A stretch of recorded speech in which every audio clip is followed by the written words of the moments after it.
So first, good evening, everyone, and welcome to Celebrating Black Innovators, Entrepreneurs, and Inventors in honor of Black History Month. Before we begin, we would like to take a moment to acknowledge the land on which we sit on.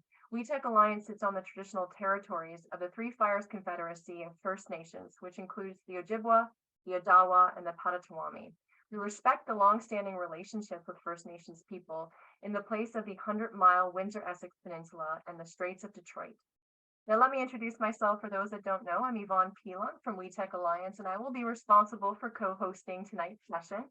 And we couldn't be more excited to welcome Irene Moore Davis to the virtual stage. Many of you likely know her, to discuss why Black History Month is celebrated and the powerful impacts innovations from Black inventors have made throughout the world. We know that Black inventors and innovators have made significant advancements in fields such as medicine, technology, and engineering. Today is about celebrating their achievements and inspiring future generations to pursue careers in STEM, entrepreneurship, and to recognize the diverse perspectives and talents that are essential to progress and innovation. A few housekeeping items, as you can see. You may not be able to see all the attendees today, but rest assured there'll be lots of opportunities to engage through our Q&A session. So some logistics before we get started. If you want to join the discussion at any point, please chime in through the chat. If you have a question throughout the session, please add it at any point in the Q&A feature, just bottom of your screen. And if you do see a question that you like, you can upvote that so that when we get to Q&A sessions, we'll take those top questions. And finally, as I mentioned upon arrival, we will be recording this session.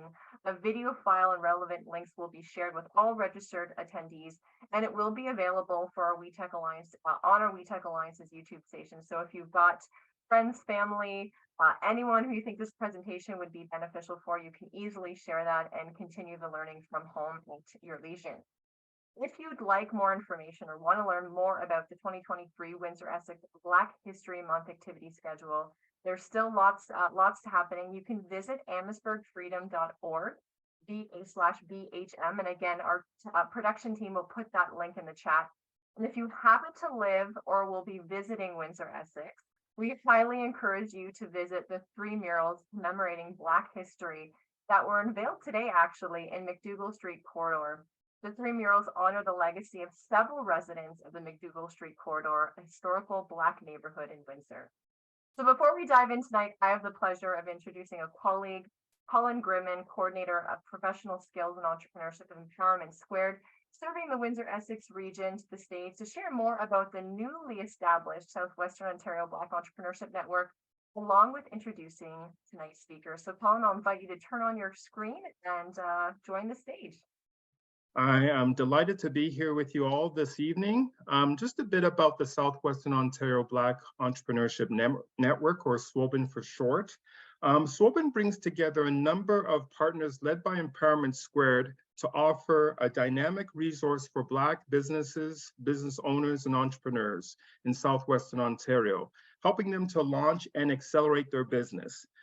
SWOBN is funded by the Federal Economic Development Agency for Southern Ontario. Membership in the network includes as follows: seminars and workshops, networking opportunities, access to mentors and supports from growth coaches, as well as a 4-month Black business development program. For anyone who is interested in finding out more information about SWOBN, feel free to visit our website at www.swoben.ca. Now, I'm delighted and pleased to introduce our guest, Irene Moore Davis, who's the current president of the Essex County Black Historical Research Society.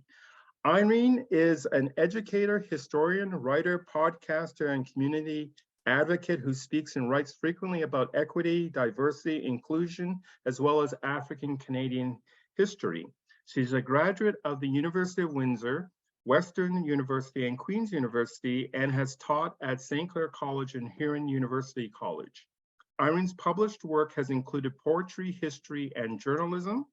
Her documentary producer credits have included the award-winning The North Was Our Canaan in 2020 and Across the River to Freedom, currently in post-production. She is recently featured in the Discovery Channel miniseries, The Secrets of the Underground Railroad, and will be seen this year on the CBC series, Black Life, A Canadian History.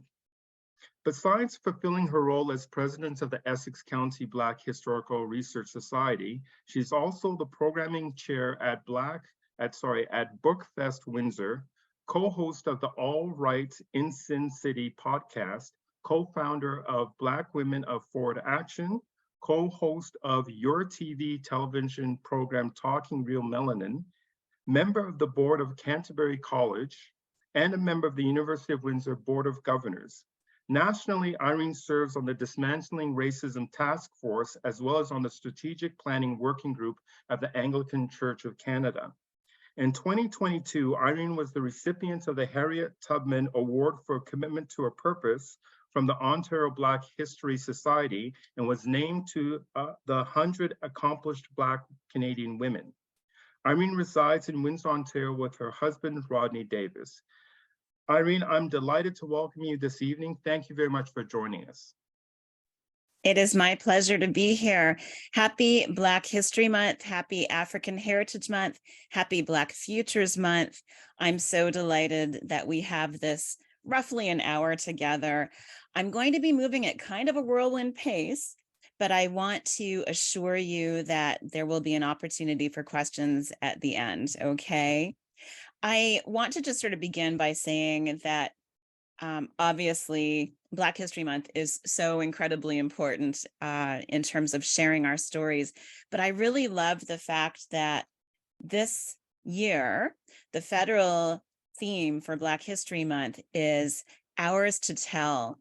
Ours to Tell really puts a focus on all of us sharing the stories of Black African Caribbean people in Canada and achievements, successes, stories of resilience, determination, courage, overcoming, and yes, Black-led excellence, innovation, and entrepreneurship as well.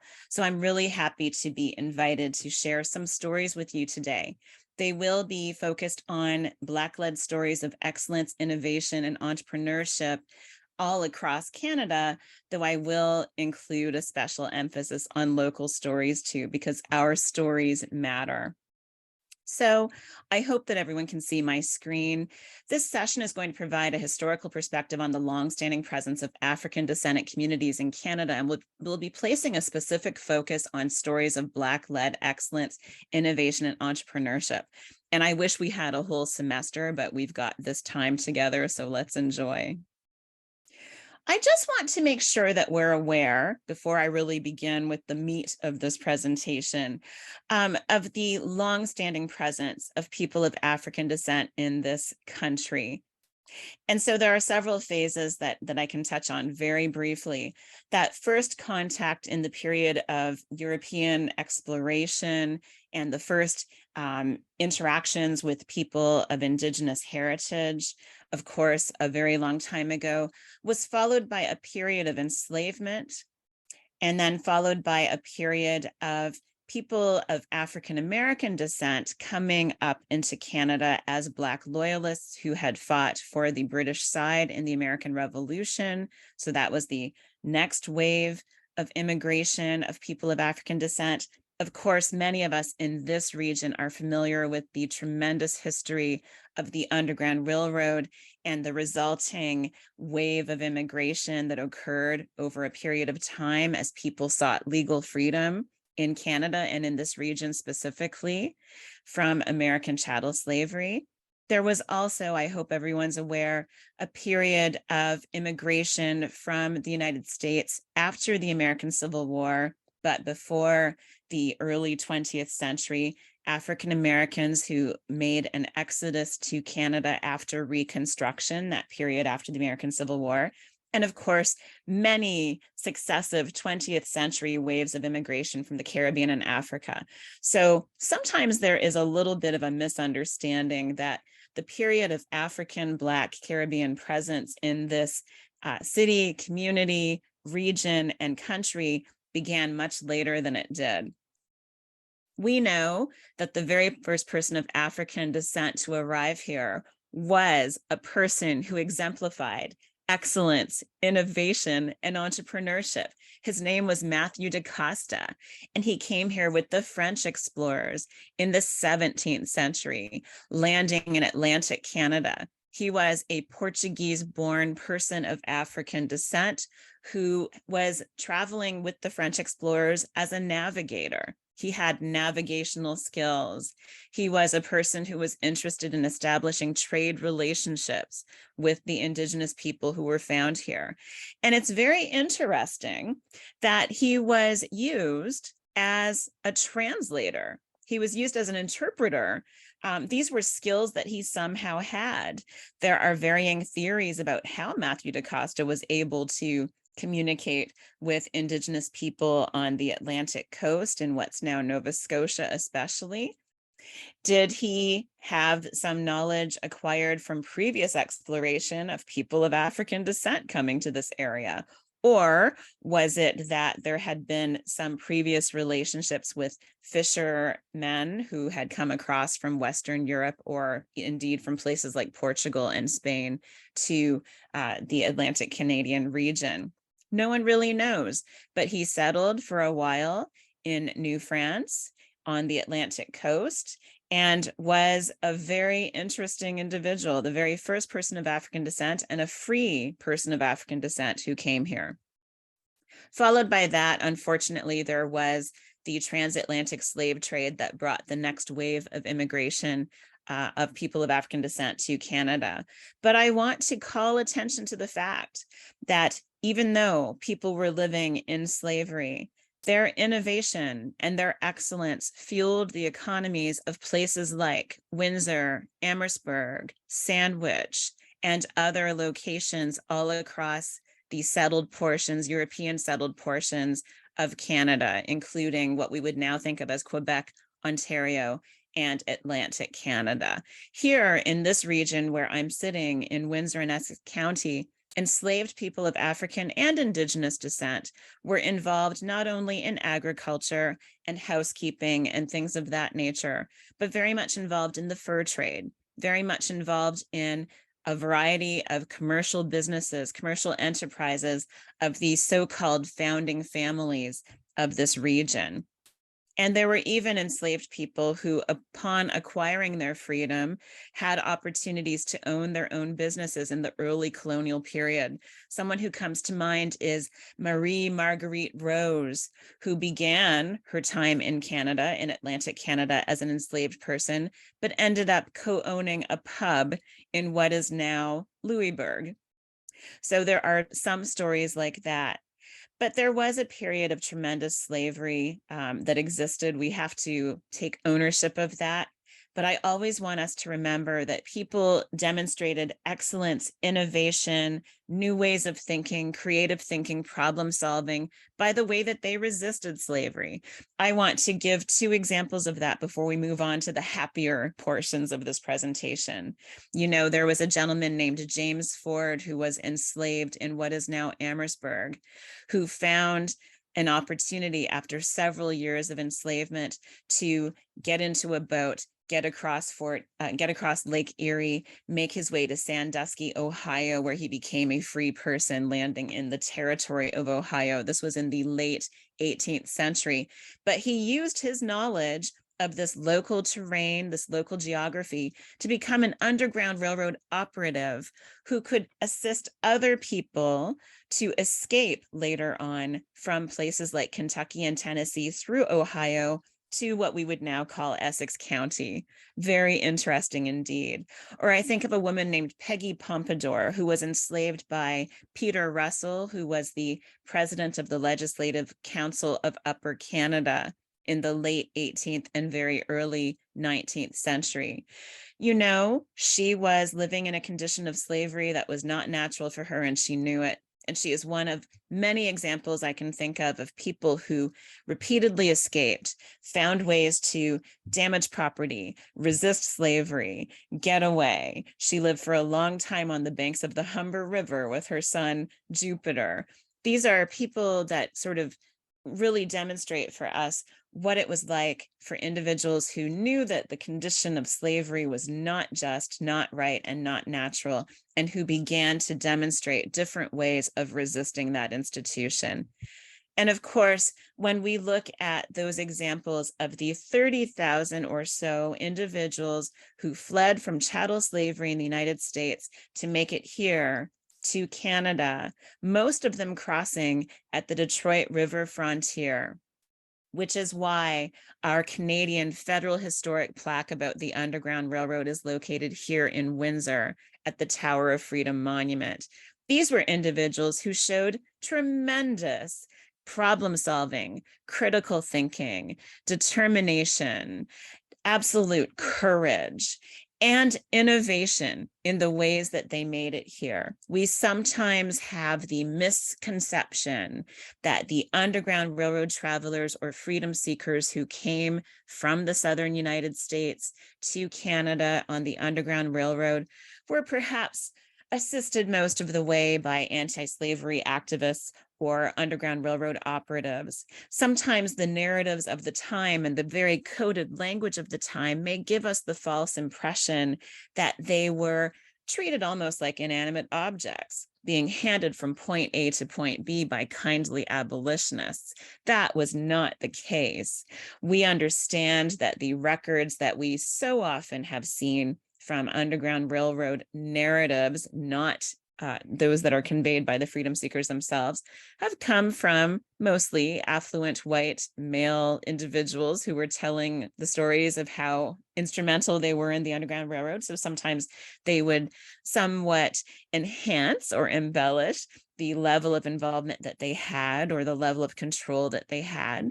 And we know that the coded language of the Underground Railroad was designed to keep it a secret system of networks and routes.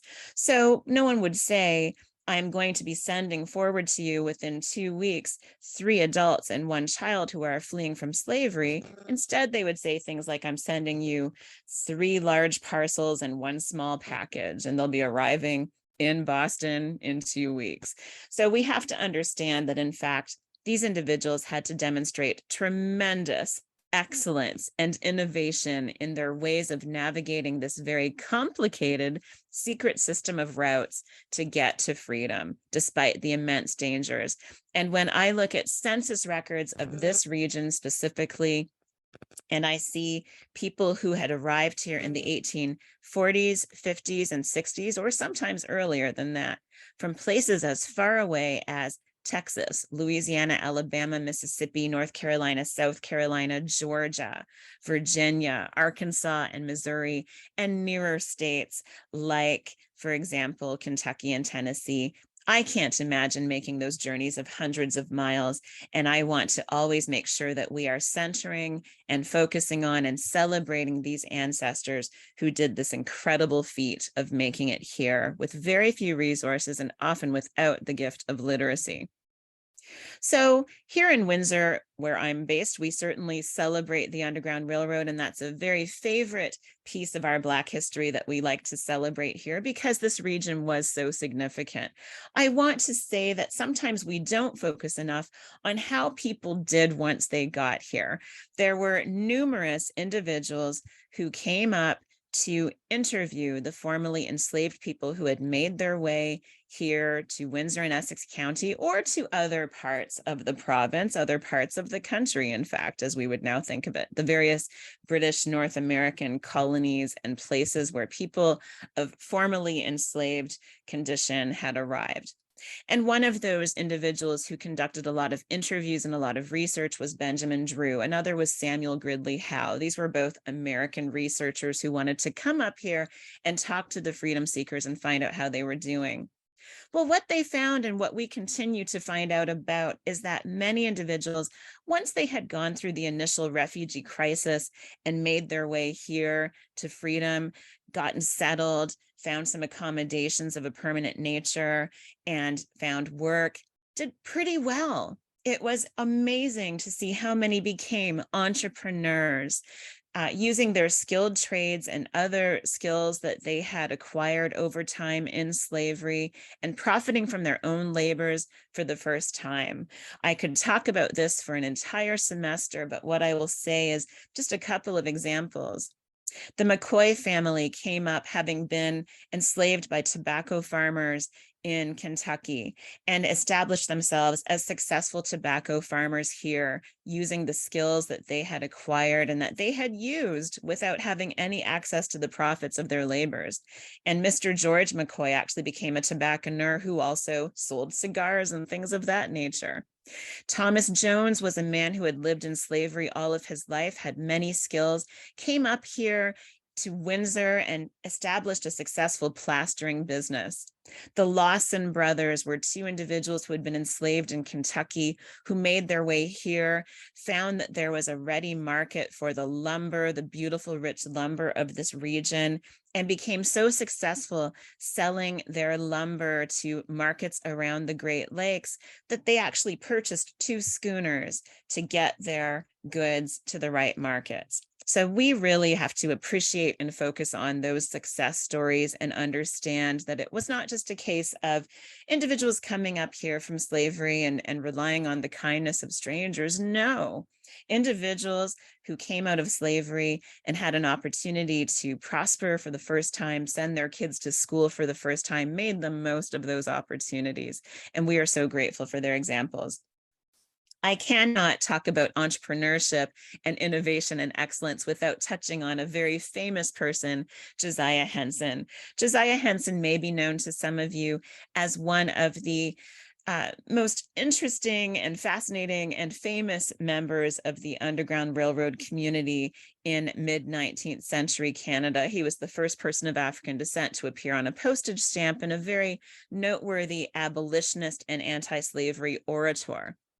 But before he became all of those things, he was an enslaved person living in Maryland. He made his way to Fort Erie with his family as an adult, and then made his way down to Colchester here in Essex County, where he began to work on local farms, eventually made enough money to purchase his own small farm, really became a community leader, noticed that people of African descent who were arriving in this area were subject to quite a lot of unfair treatment, denied the right to vote even when they were property owners. He organized some voting parties that allowed people to march together to the polls to protect themselves as they were attempting to vote. He discovered that people were subject to a variety of sort of predatory lending situations and unfair property transfer agreements where they did not understand, because they lacked literacy, that they were only paying the interest and that the principal would become due on these lands that they had cleared and cultivated very shortly thereafter. And so they were doing all of this work and then losing their lands. He noticed those things and decided to form a separate settlement for Black people run by Black people. And that was called the Dunn settlement.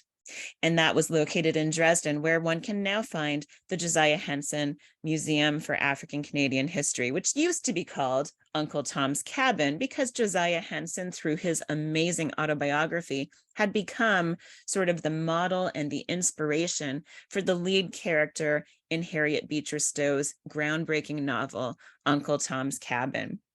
We no longer describe that museum as Uncle Tom's Cabin Museum because we want to put the focus on Josiah Henson, not the character in the novel.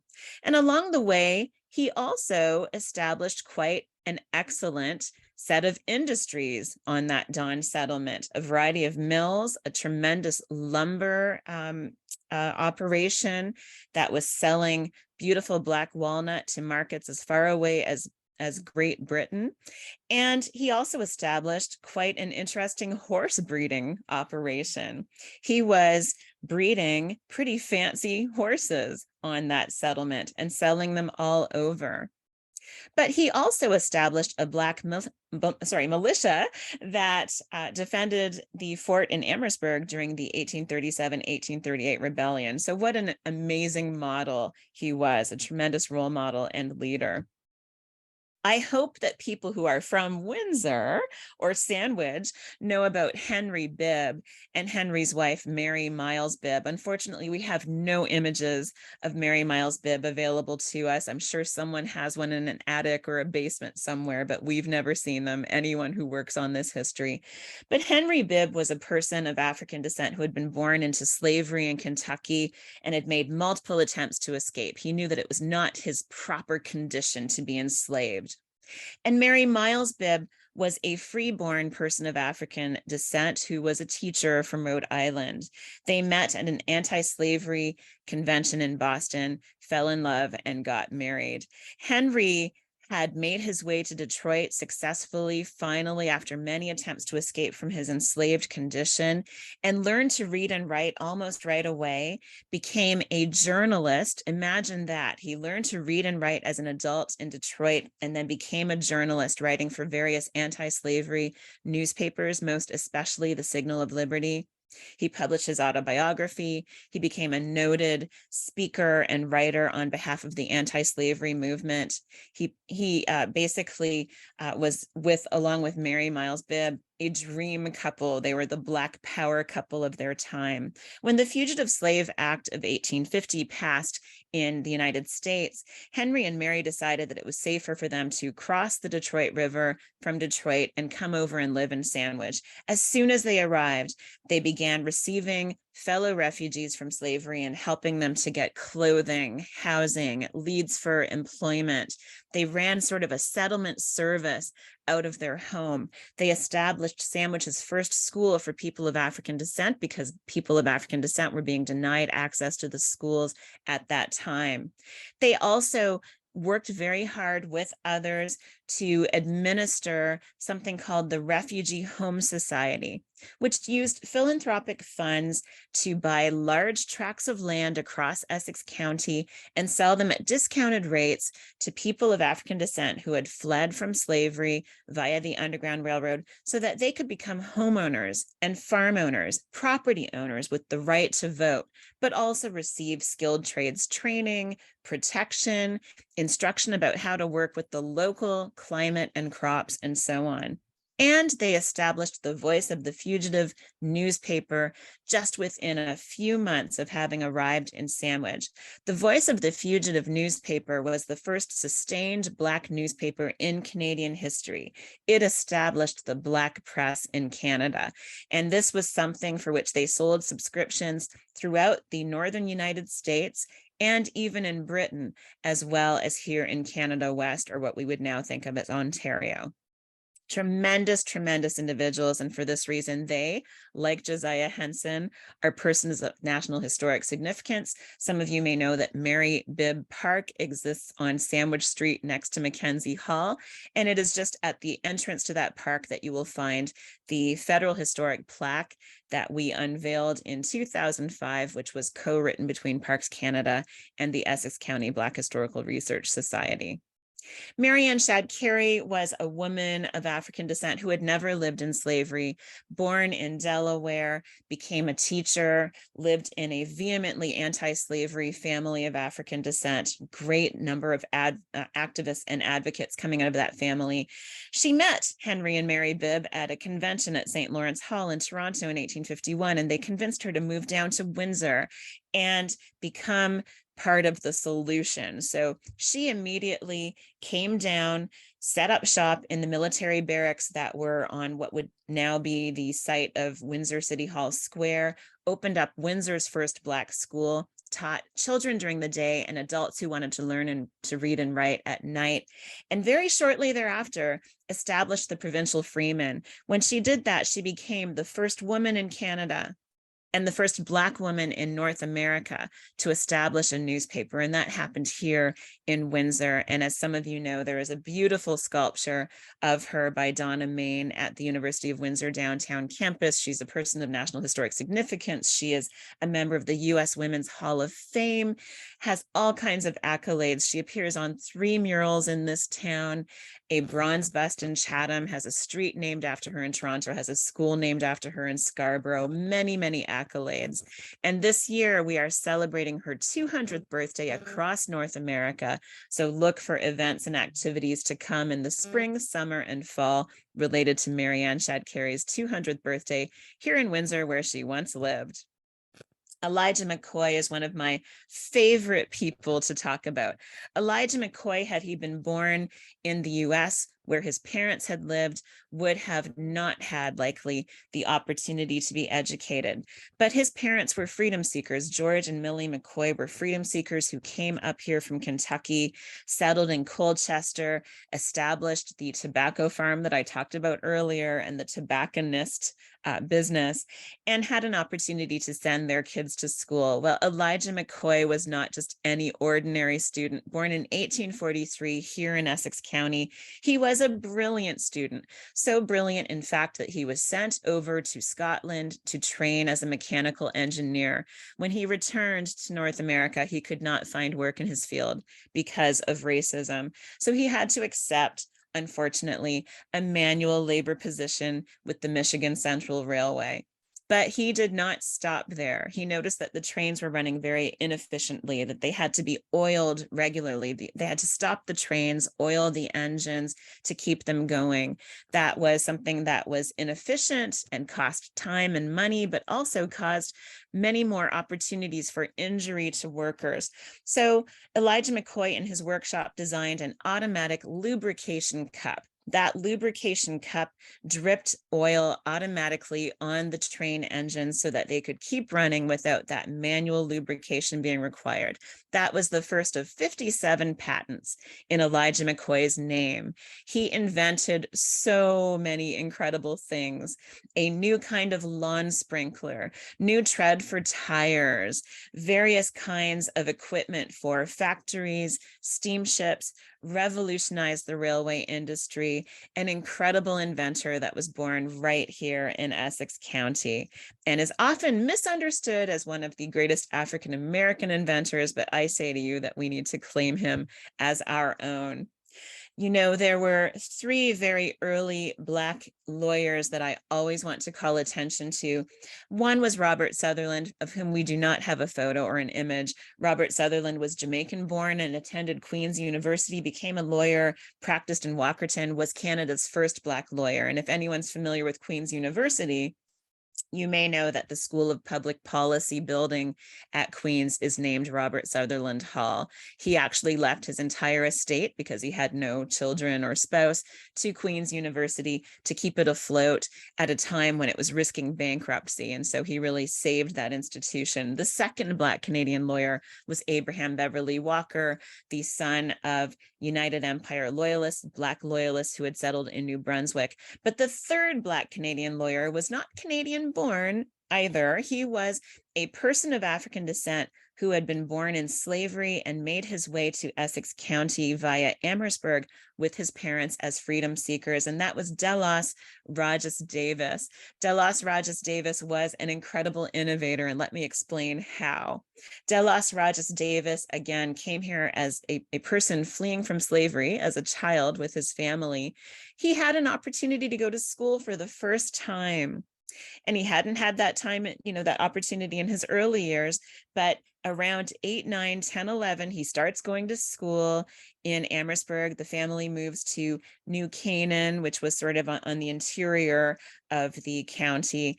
And he became such a great student. He became a teacher, and then he decided he wanted to be a lawyer. And Delos Rogest Davis studied law, as people often did. They didn't go to faculties of law necessarily. He studied the law books. He wanted to write his bar exam, and he needed an articling placement. He could not find a placement because of racism. So he, after a while, went to his member of provincial parliament to request that a special piece of legislation be passed to allow him to write the bar exam without having had an articling placement. And that took place.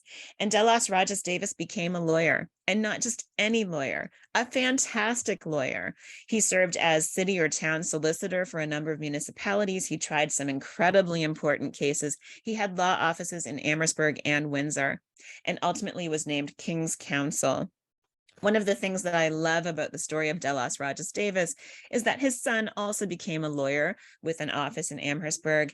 His great-grandson became a lawyer and ultimately a Superior Court justice, and that is retired Justice Lloyd Dean.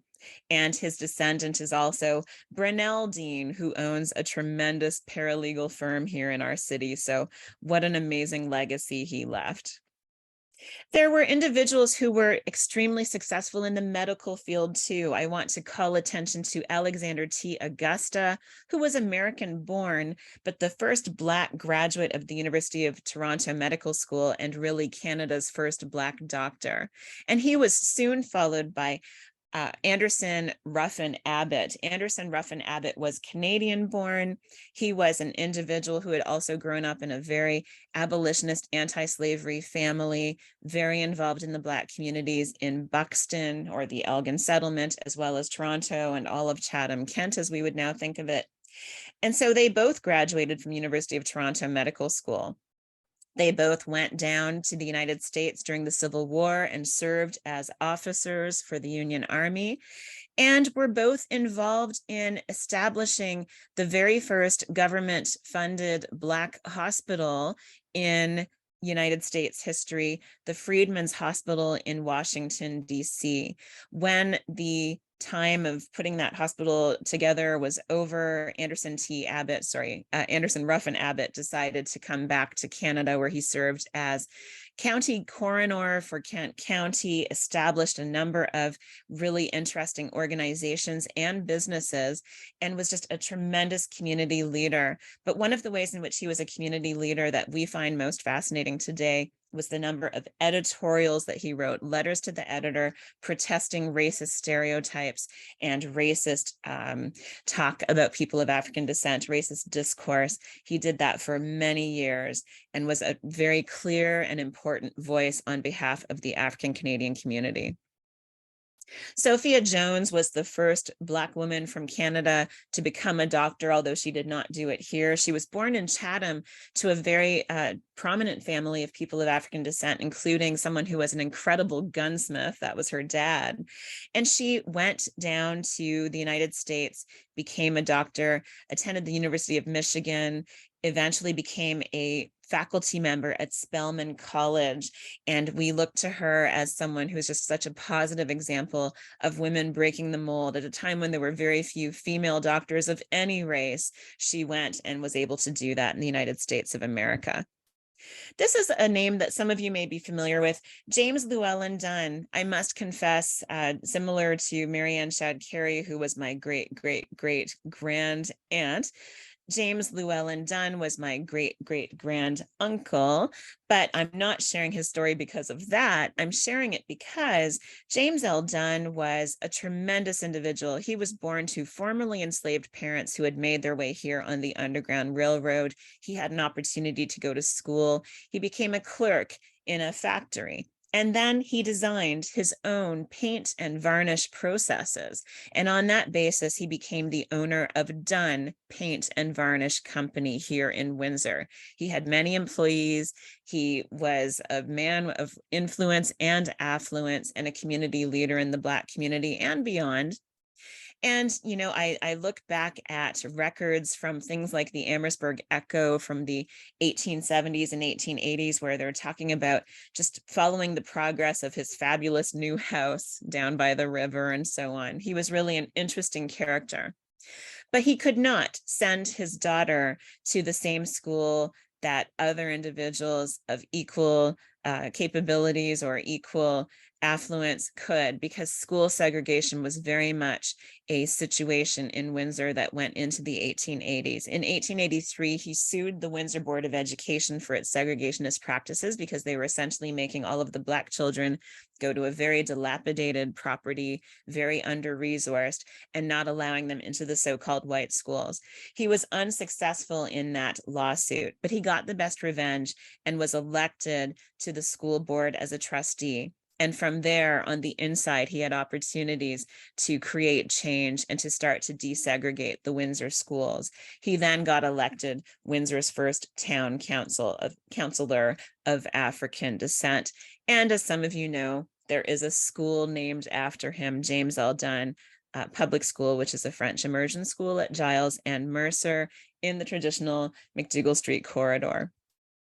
And this is just some of the news coverage that attended his very important case. Even though he lost, there was a lot of attention on both sides of the border to that case. John Ware is an example of the individuals who made their way to Canada along the western frontier from places like Oklahoma, etc. These were African Americans who were very dissatisfied with their status in the USA, and who were especially frustrated with the encroachment of Jim Crow laws and segregation after the promises of Reconstruction following the Civil War. So in the late 19th century and very early 20th century, there were a great many people of African descent who crossed into places like Saskatchewan and Alberta, looking for new opportunities there to succeed as landowners, as skilled tradespeople, as professionals, etc. There was a very racist and very intentional Canadian immigration policy that basically made it very difficult for these folks to get in. And there were even ads placed in newspapers where they would see them in America and be dissuaded from coming up. But these individuals made their way anyway. And John Ware was one of those. And John Ware was a tremendously successful cattle rancher in Alberta.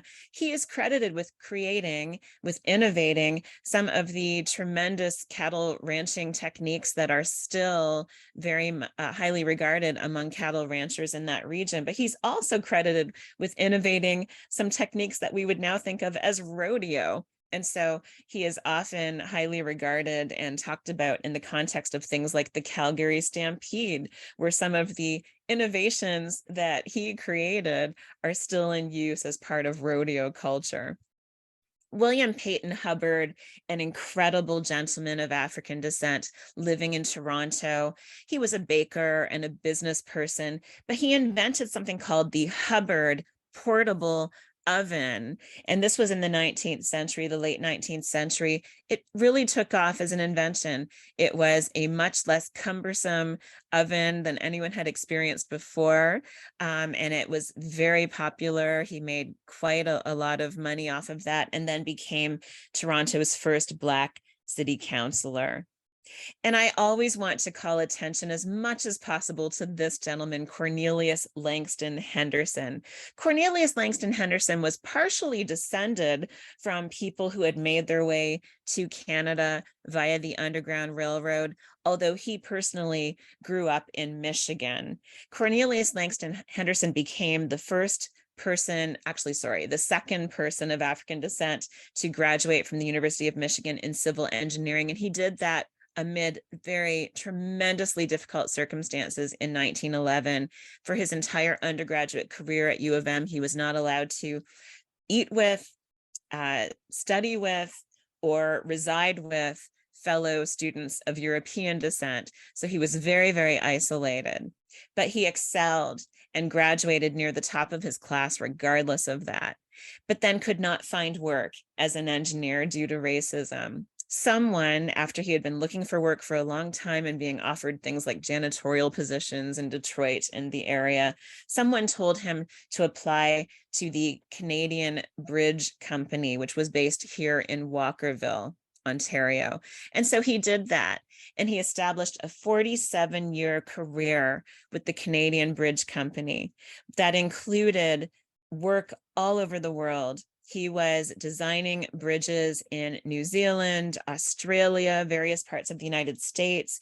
He designed the steel structures that are part of the Supreme Court of Canada and the RCMP headquarters, lift bridges over the Welland Canal, bridges over the St. Lawrence River. But most importantly for us here, he designed the steel trusses and the Canadian approach to the Ambassador Bridge and the steel tubes in which the Detroit-Windsor Tunnel sits. So this was a tremendous individual and someone that should be a household name to anyone in this region. I want to refer a little bit to the sports legacy, the tremendous athletic legacy of innovators and inventors and Black excellence, Black-led excellence in this country. Always when we're talking about sports in relation to people of African descent in this country, it is so important to pay homage to the Colored Hockey League of the Maritimes. The Colored Hockey League of the Maritimes was often a group of teams that were based in churches of individuals who had descended from Black loyalists who had made their way to places like New Brunswick and Nova Scotia. But the Colored Hockey League demonstrated tremendous excellence and innovation in hockey. It is well and widely understood that the Colored Hockey League innovated things that are essential to the game today, like butterfly goaltending and the slap shot. So this was a pair of innovations that came out of this group of men of African descent playing hockey in the Maritimes. And some of Canada's best hockey players who never made it to the NHL due to racism came out of that tradition, as well as the first Black person to play in the NHL, the New Brunswick-born Willie O'Ree. I always want to call attention to this gentleman, just a tremendous individual, the wonderful Phil Edwards, Canada's Man of Bronze. Phil Edwards performed on behalf of our country in 3 different Olympics, the last of them being the 1936 Berlin Olympics. He won 3 bronze medals for this country in track and field, and was so beloved by his teammates that in 1936, when he served as the co-captain of the Canadian track and field team, Phil Edwards, when he was denied access to a hotel in Great Britain on their way to Berlin, the entire team refused to stay in that hotel and left with him and found other accommodations. But when he was finished performing as an athlete of an elite level, he became an Air Force pilot and medical officer, and went to medical school, and became a real leader in infectious disease control. So his distinguished career after his time as an athlete in the sciences and the health sciences specifically was tremendous. I want to move on to some of the amazing innovations that happened in relation to civil rights and human rights organizing here in this country. You know, when I think about places all around this region where I'm currently sitting and where many of you are sitting, it's hard to imagine a time when segregation was rampant, but it was well into the 20th century. In Dresden, nearby Dresden, Hugh Burnett and the National Unity Association innovated some really spectacular techniques in terms of shining a light on the segregation that was happening. They would send a couple of African descent into a restaurant and have them try to get a table and be turned away, and then would send a white couple in immediately after them who would be seated, and then they would document that. But not only did they do that, but they invited the national and international press into the situation to observe what was happening and to report from Dresden. Their work led to some major legislation that helped to get rid of some of the legalized employment discrimination and accommodation and housing and restaurant discrimination that was going on. So their efforts actually led to the passage of 2 pieces of legislation in Ontario, the Employment Practices Act and the Fair Accommodation Practices Act. And following their lead, groups in Windsor and Essex County, like the Central Citizens Association, the Windsor Council on Group Relations, the Guardian Club, which later became the Windsor and District Black Coalition, these organizations also made ample use of media spotlights, media relationships to shine a light on segregation and to bring it to an end. No one did that more successfully, by the way, than the South Essex Citizens Association, which successfully shut down Ontario's last segregated school in Colchester in 1965, with help from newspapers from Detroit, New York, Toronto, Montreal, and of course, local media. I want to call attention to the Hour-a-Day Study Club, which is often a misunderstood group. The Hour-a-Day Study Club was founded in 1934 by women of the African Canadian community in Windsor, in the McDougall Street corridor specifically. They were concerned about streaming. They were concerned about people of African descent being dissuaded from going on to higher education. They were concerned about the lack of advocacy for Black children in the schools, in the elementary and secondary systems. And so they formed a group that was called initially the Mothers Club and eventually became the Hour-a-Day Study Club. And this was in 1934. These women got together and vowed that they would each read 1 hour per night to increase their own knowledge of child psychology, child development, the education system, educational excellence, and that they would also go into the schools and advocate for children, not just their own children, but one another's children, that they would host rallies and different kinds of events to get kids excited about education, that they would give away books, that they would give books to new mothers and make sure that they were giving books to pediatric ward patients and so on. That group is still around. I'm very proud to be a member. My great-grandmother was a founding member. My grandmother and mother were members, and we will celebrate our 90th anniversary next year. And I would encourage you all to look out for information about that. We give out thousands of dollars in scholarships every year, but I want to give maximum tribute to these women who innovated so amazingly with the institution of that club. Many of you are familiar with the story of emancipation celebrations in Windsor, organized by the British American Association of Colored Brethren from the 1930s to the 1960s. This was not just parades, and this was not just barbecues, and this was not just a festival with a midway, a carnival, talent shows, beauty contests, and so on. No, it was also an economic engine that brought people of African descent and European descent from all over the American Midwest and Ontario into this region every August to celebrate emancipation on the August 1st weekend. And this went on for decades, and it was tremendous. The hotels were full. The tunnel was absolutely full of people coming through. People would go and watch all of these cars coming out of the tunnel from places as far away as Wisconsin, Indiana, Illinois, Ohio, New York State, Michigan, obviously, and Pennsylvania, and so on. So just a tremendous, tremendous festival that happened for 3 to 4 days every year that brought in speakers of such an elite level like Mary McLeod Bethune, Fred Shuttlesworth, Adam Clayton Powell, and of course, Dr. Martin Luther King Jr. twice. And I want to particularly pay attention to the fact that Martin Luther King Jr., when he came here the first time, it was in the middle of the Montgomery bus boycott. He had things to do, but he knew that it was important enough to come and address these thousands of individuals who were gathered here to galvanize support for what he was doing in the American South. And this became a tradition that was just tremendous. Unfortunately, that festival really fell on hard times as a result of a variety of things, including the Detroit uprising, which created some fearfulness among our city administration, the placement of the Olette Avenue through the middle of Jackson Park, where these festivals were held, and other situations like the mysterious burning down of the grandstand where they had been holding the major events for years.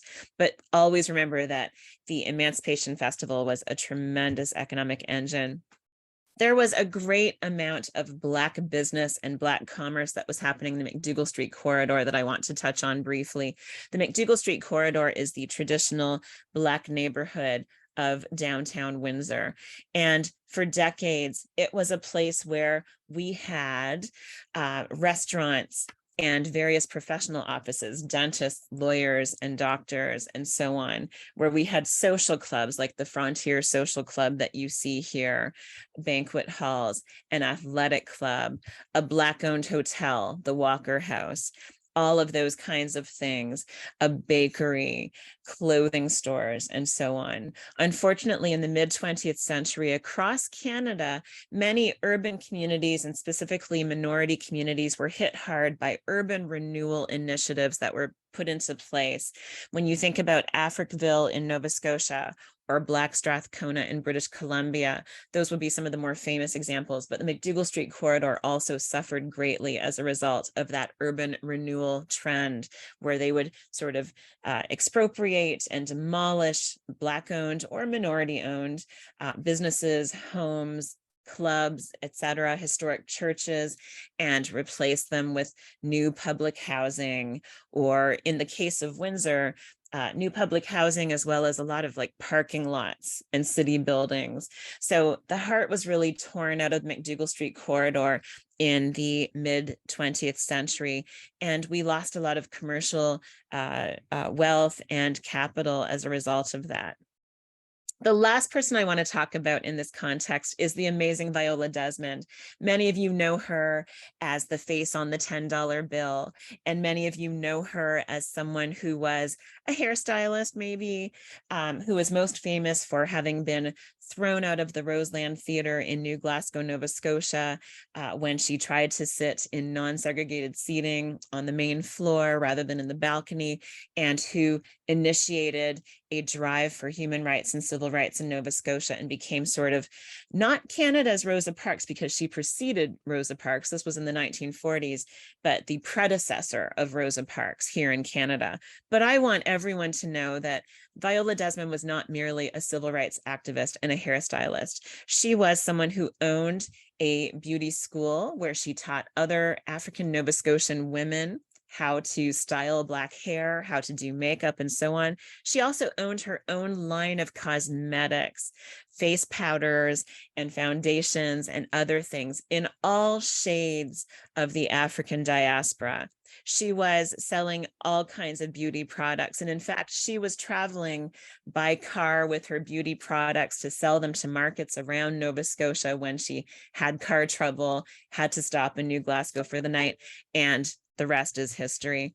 So I would encourage everyone to remember that Viola Desmond is not only the face on the $10 bill and not only a Canadian civil rights legend, but a great entrepreneur. I'm going to stop there and ask if there are any questions. All righty. We'll now open it up. Feel free to use the Q&A feature. We're also checking the chat. Maybe while you're thinking of your questions, I just want to give a big thank you to Irene for what was, I think, a phenomenal presentation. I'm chatting with my team on Microsoft Teams, just saying how much of a wealth of information you are, Irene, and just the amount of history. And you do it so cleanly and so clearly. It was just a phenomenal presentation. I know one of the questions we have coming in from one of our guests is just, how do we tell these stories more, right? I think for a lot of us, these are stories we had no idea about. What would be some of your advice to, whether it's members of the Canadian community, what members of the Windsor Essex community, what would you share with them in terms of how do we amplify these stories more? I mean, I think that there are a few things that we can do. One is just to do the little bit of research that you can. I know during Black History Month, especially, a lot of folks only hear about or talk about Harriet Tubman and Rosa Parks and Martin Luther King Jr.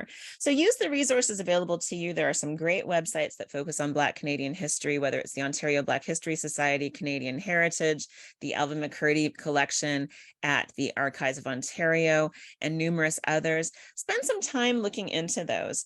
But I would also say to you, we have a tremendous curriculum resource that our History Society developed with the Greater Essex County District School Board years ago, and we keep updating it. All English Public Board teachers and staff have access to it. You know, if you have kids in the school system, or even if you don't, ask questions about whether that resource is being used, whether they're having access to those resources, whether they're doing any work with those resources, which include not only data and information and images, but lesson plans. So, you know, find out from your kid's school or your family member's school whether that's in place and whether the teachers are using the resources that are there. And I'm just so proud to say too, the Essex County Black Historical Research Society has had some wonderful opportunities lately to with some special funding, especially from the federal government, to engage in some different knowledge mobilization efforts. So we had an opportunity to create not one, but 4 short documentaries recently. 3 are in post-production called Across the River to Freedom. Look for those soon. The North Was Arcane and exists on the Leddy Library website and won several awards. So that's something you can view with young people and others in your life if you want to learn more about Black history in Sandwich. We have a new mobile app, walking tour, digital archive, commemorative booklet, curriculum resources, and a traveling exhibit that we've been funded to create. So those will be launched this spring. And just today, we launched 3 new amazing murals funded by FedDev Ontario, focusing on the history of the McDougall Street corridor, and those are located near Erie and Mercer. So there are a lot of opportunities. Make use of the Black historic sites in our region. There are several sites and museums you can visit. Make use of the murals and public art in the region. Explore the Tower of Freedom, the Marianne Shad Carey sculpture with your family members and friends. You know, we do have resources, and I would encourage everyone to use what's there. We have so many great questions. So one of the questions I think you addressed a bit, Irene, was just basically asking, I didn't know a lot of these stories. Is this part of the curriculum in our local schools? So you had shared a little bit about that already. I'm not sure if there's anything you want to add to that.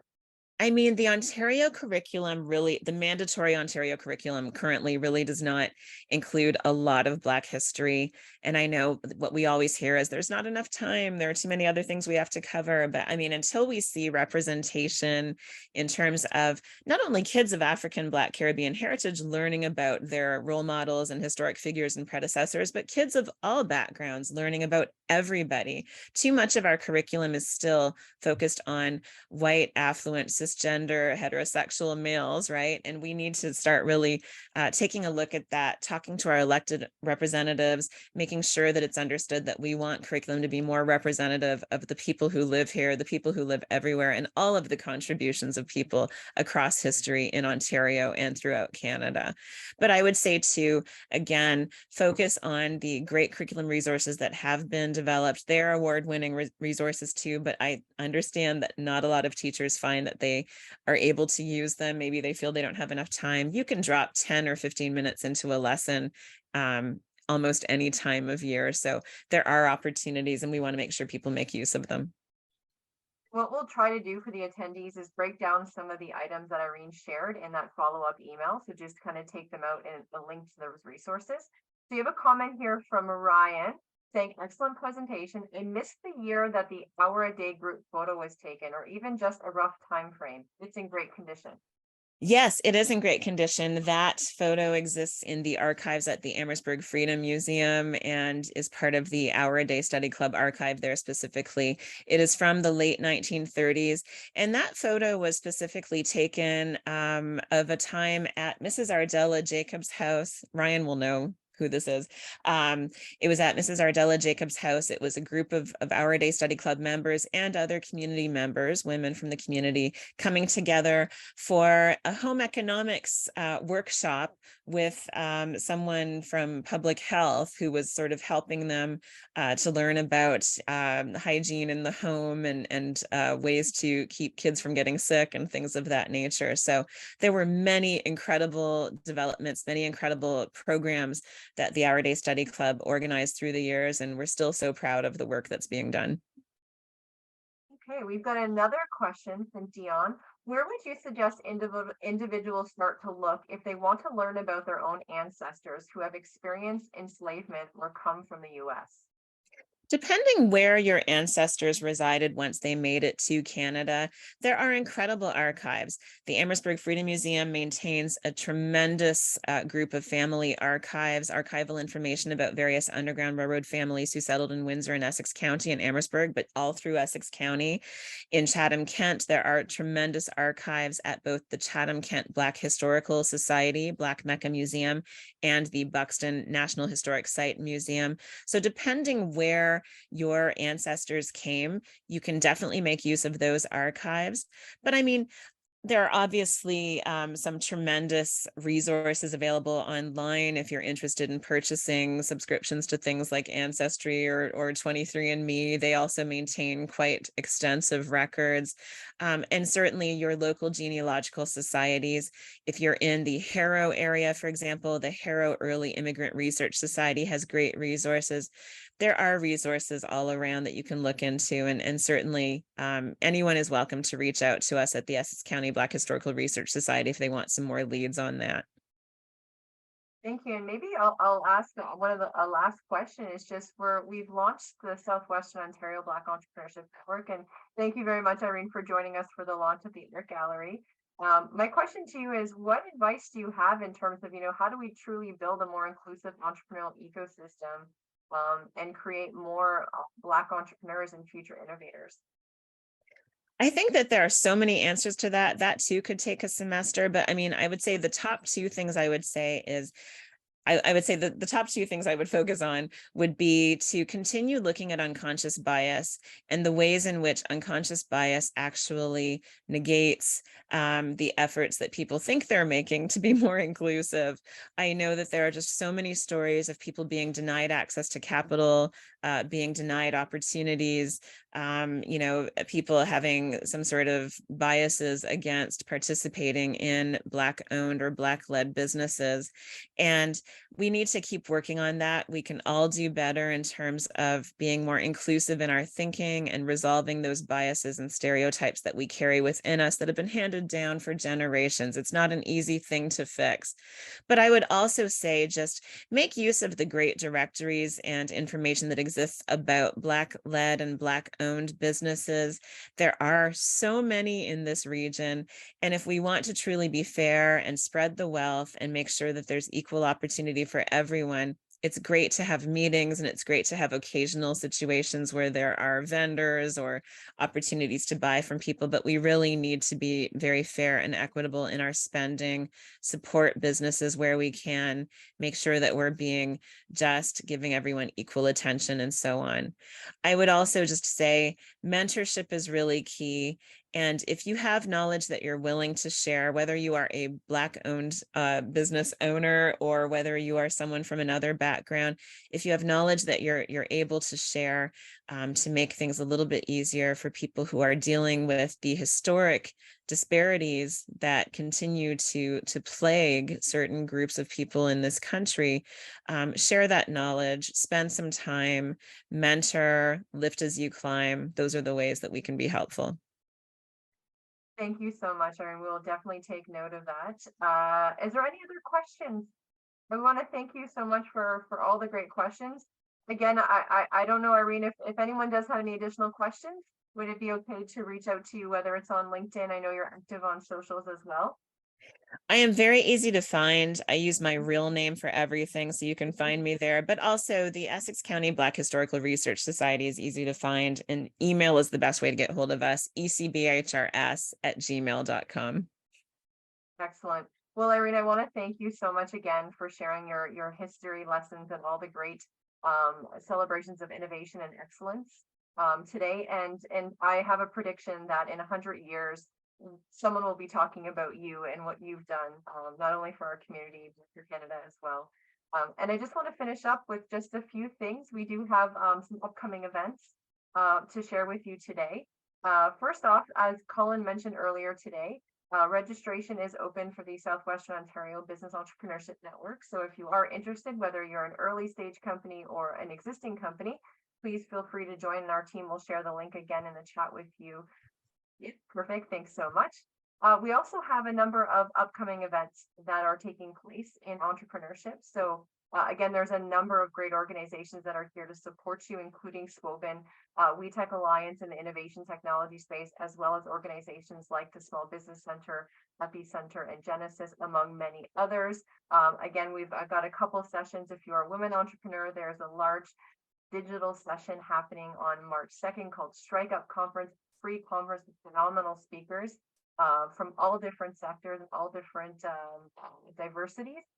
We also have a Black Professionals Networking Association that's being kicked off, led by Dr. Philip Ola and Claudius Thomas. on March 11th. That's taking place at the Ambassador Golf Course. Again, if you're interested, come out. I know when we launched the Swobin Network, this was something that people were really excited about, is a place for professionals to interact. And we also have a vendor booth merchandising tips and tricks being led by the Small Business Center. And again, our team will put that in the chat. There are lots of events. There's no shortage of events and activities. So at any point, feel free to reach out to WEtech or the Small Business Center for a lot of entrepreneurial supports. And again, if you're interested in any of the Black History Month activities, visit the Amherstburg Freedom website. And again, we'll share that with you today. And if you're in the tech innovation space or just interested in technology, Tech Week YQG is coming March 24th. So I believe I'm going to check with my team. One of the things we like to do is get feedback on sessions like this to make sure we're providing value back. I have no doubt we provide lots of value today, but I think my team might have a quick poll to put up. One of the things we like to do at WEtech is ensure that we track our activities. So my team, I'm not sure if the poll is launched yet, but if it's not, just let me know and we can put a survey in the follow-up. The poll is live, so you should have received that poll. Excellent. Alrighty. So with that, again, a big thank you to our speaker. Thank you again so much, Irene, and best of luck with the rest of Black History Month. But we do know it's not just 1 month that we celebrate and honor the amazing accomplishments in history. This is a year-long and everyday thing. And I know I take this back with myself and the team that we know a lot more stories. So continue amplifying these stories and keep an eye out in your inbox for today's video, as well as a number of the great resources and links your speakers shared. So with that, have a wonderful evening and be safe out there. And we'll hope to see you in person or virtually soon. So thank you again.